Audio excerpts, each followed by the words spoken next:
हरिओम. आणि ढोबळपणाने जरी गुण 3 असले, सत्व, रज आणि तम, इंग्लिशमध्ये काय म्हणतात, नॉलेज, ॲक्टिव्हिटी आणि इनर्शिया, आळस, 3 असतात.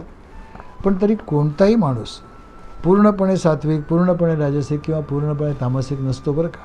हे खरंच आहे. दिवसातून अनेक वेळा यातला एक एक गुण प्रत्येकामध्ये प्रभावित होत असतो आणि मग त्या त्यावेळी तसं तसं कर्म करताना तो दिसतो. म्हणजे बघा, एखादा माणूस मुळात अगदी सात्विक प्रवृत्तीचा असतो, अभ्यास करणं, चिंतन करणं याच्यामध्ये तो रमतो, हे खरंच आहे. पण एखाद्या वेळेला तो सुद्धा कर्मणूक करतो, कर्मणुकी सगळे साधनं वापरतो, चमचमीत खाणंपिणं खातो, खेळ खेळतो, यात रस घेताना दिसतो की. आणि एखाद्या वेळेत म्हणजे मग काय होतं, त्यावेळेला त्याच्यामधला राजसिक गुण प्रभावी झालेला असतो आणि कधीकधी संपूर्ण दिवस त्यालासुद्धा कंटाळा येतो ना, नाही असं थोडंच आहे. आणि त्यात संपूर्ण दिवस आळसातसुद्धा घालवतो कधीकधी.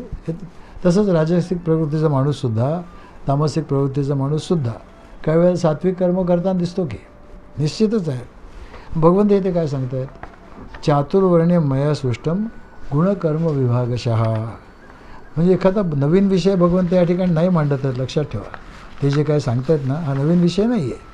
9व्या श्लोकापासून जो विषय सुरू झाला आहे ना, जन्म कर्मच मे दिव्यम एवं यो वेत्ती तत्वतः, तेच चालू आहे बघा. भगवंताला तत्वाने जाणायचं आहे. तर काय तत्व आहे, एक उदाहरण पाहू म्हणजे समजेल. विजेची अभिव्यक्ती माध्यमाप्रमाणे बदलते की नाही. जसं बघा, वीज बल्बमधून प्रकाशित झाली की ती काय करते, प्रकाश रूपाने अभिव्यक्त होते. पंख्यामधून वाऱ्याच्या रूपाने अभिव्यक्त होत असते. फ्रीजमधून किंवा AC मधून थंड हवेच्या रूपाने अभिव्यक्त होते, हे खरंच आहे. मायक्रोवेव्हमधून गरमीच्या रूपाने अभिव्यक्त होते. विजेच्या शेगडीमधून उष्णतेच्या रूपाने अभिव्यक्त होत असते, हे खरं आहे. पण मग पंख्यातली वीज वेगळी, दिव्यातली वीज वेगळी, AC मधली वेगळी, शेगडीमधली वेगळी, असं काही वेगवेगळं असतं का? नाही. सगळ्या वस्तूंमधून अभिव्यक्त होणारी वीज वेगळी नसून एकच आहे, हे सत्य आहे ना. फरक आहे कशामध्ये, त्या माध्यमाचे जे गुण असतात त्याप्रमाणे त्याची अभिव्यक्ती होते, हे तत्व आहे की नाही. आणि हेच तत्व आता जाणायचं आहे. तसंच भगवंतसुद्धा सर्व माणसांमधून अभिव्यक्त होत असतो, सगळ्यांमधून. पण प्रत्येकाच्या स्वाभाविक गुणाप्रमाणे ही अभिव्यक्ती बदलत जाते. चातुर्वर्ण्य मया सृष्टम म्हणजे काय बघा, काय होतं आता चातुर्वर्ण्य मया, भगवंतानी चातुर्वर्ण्य निर्माण केले असं म्हणणं म्हणजे कसं होतं माहिती आहे, विजेने पंखा, दिवा किंवा फ्रीज निर्माण केला असं होईल, असं काय थोडंच असतं. त्यामुळे त्याचा तसा अर्थ नक्कीच नाही आहे. काय केलं त्यांनी, मग माणसांची विभागणी केली. आता माणसांची विभागणी मुख्यतः चार प्रकारांनी करता येते, हे सांगण्याचा उद्देश आहे. हो, बनवलं नाहीत त्यांनी, त्याची विभागणी माणसं तशीच होती पहिल्यापासून, त्यांची विभागणी केली. कशी केली, त्यांच्या प्रमुख गुणानुसार आणि त्याप्रमाणे ती जी कर्म करतात त्याप्रमाणे. माणूस अंतर्बाह्य कसा आहे हे समजण्यासाठी अशी विभागणी करणं, शास्त्रांनी करणं आवश्यक आहे. हो, त्यात काही शंकाच नाही. जसं बघा ना, प्राण्यांचा अभ्यास करायचं शास्त्र असतं. ते काय करतात, जमिनीवर सरपटणारे प्राणी, मग हवेत उडणारे प्राणी, जमिनीवरून चालणारे प्राणी, पाण्यात राहणारे प्राणी, असे 4 प्रकारचे प्राणी तर दिसतात, असं खरंच आहे. तरी पण मग त्यांची विभागणी कर्माप्रमाणे पण झाली. आणि मग गुणकर्म एकत्रित विचार केला तर मग शाकाहारी आणि मांसाहारी प्राणी असे 2 भाग झाले, हे खरंच आहे. शरीराचा विचार केला तर पाठीचा कणा असलेले आणि पाठीचा कणा नसलेले असे प्राणी नक्कीच झालं, हे तर होतातच. आणि ही जी वर्गवारी आहे ना, ती अतिशय महत्त्वाची आहे, सर्व समावेशक आहे. त्यात पुन्हा सस्तन प्राणी आणि सस्तन नसलेले प्राणी अशी विभागणी करता येते, हे तर अगदी सत्य आहे. किंवा आता आपल्या शास्त्राने बघा, हीच विभागणी कशी केली प्राण्यांची, 4 भागात केली. जारज, अंडज, उद्भिज आणि स्वेदज प्राणी असतात असं त्याने सांगितलं.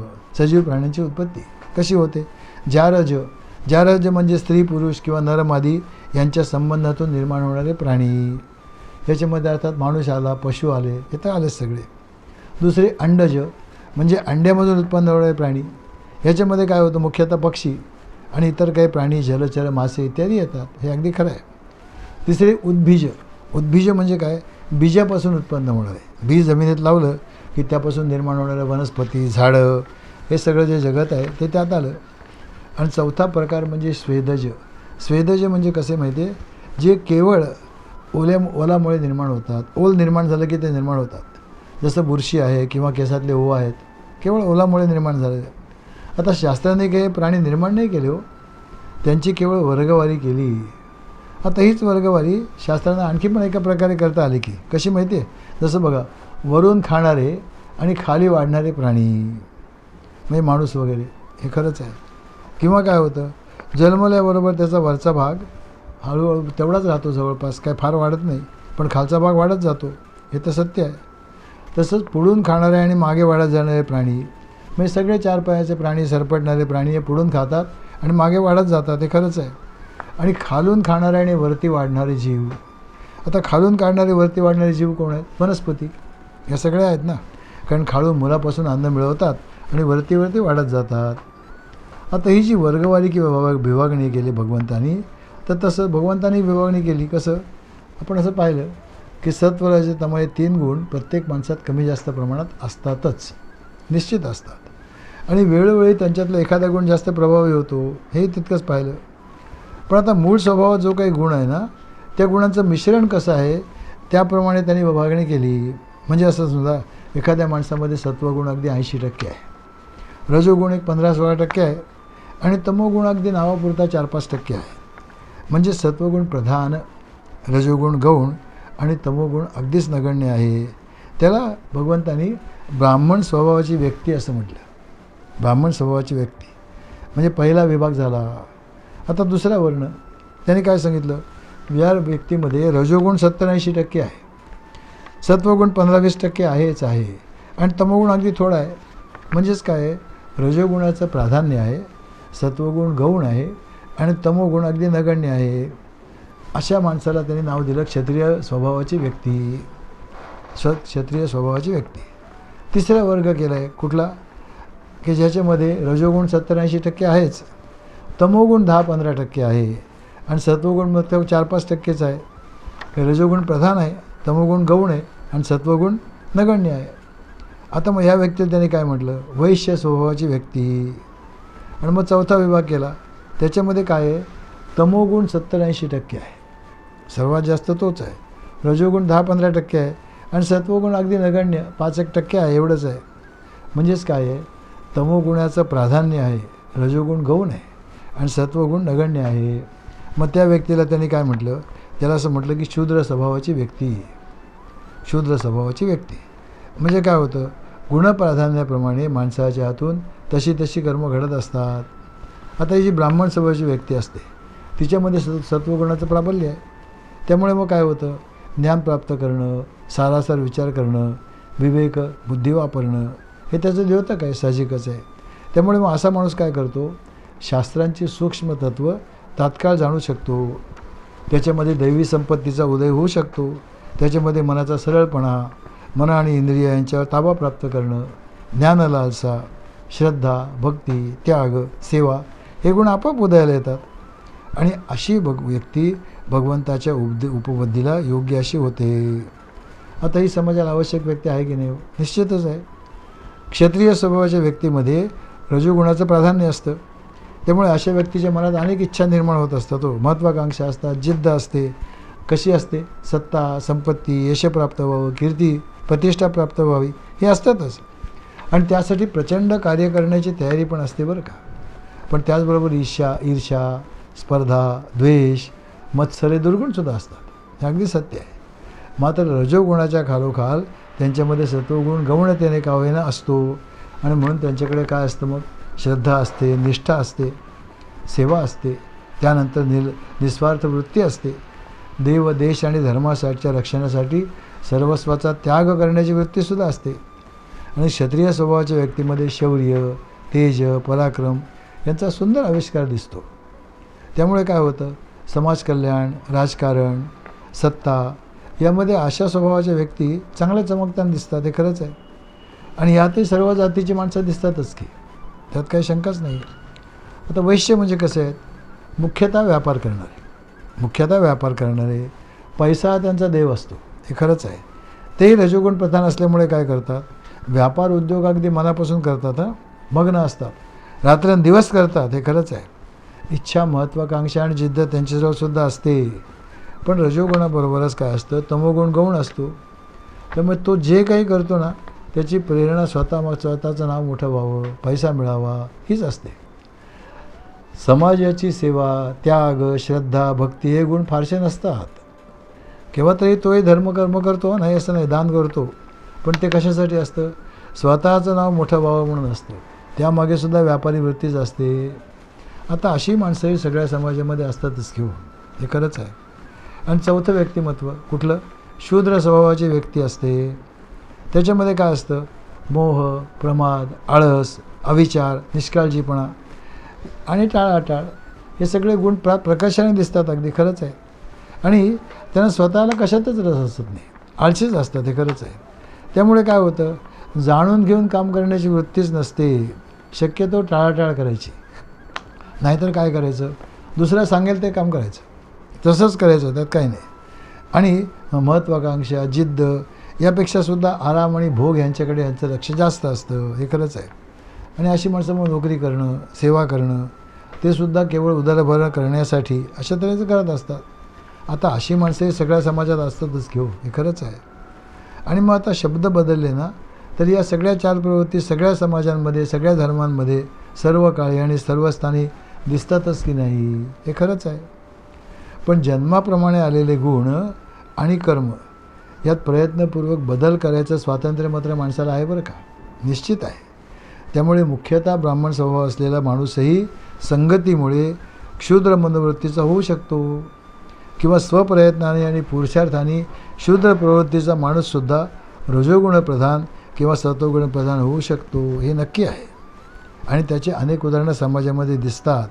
आता बघा ना, मूलतः रजोगुण प्रधान असलेला विश्वामित्र क्षत्रिय राजा होता, स्वभावाने क्षत्रिय होता. पण काय झालं? हळूहळू स्वतःच्या साधनेने ब्राह्मण स्वभावाचा आणि ब्रह्मर्षी बनला की नाही. वाल्मिकीसारखा अगदी शूद्र जातीच्या, खालच्या जातीचा, डोंगर कोळी जातीचा होता, दरोडेखोरी करणारा, क्रूरकर्मा. पण स्वप्रयत्नाने, तपश्चर्याने, साधनेने जगाला वंद्य असा वाल्मिकी ऋषी बनला की नाही, हे खरंच आहे. व्यासासारखा दासीपुत्रसुद्धा जगाला लांबू ठरला.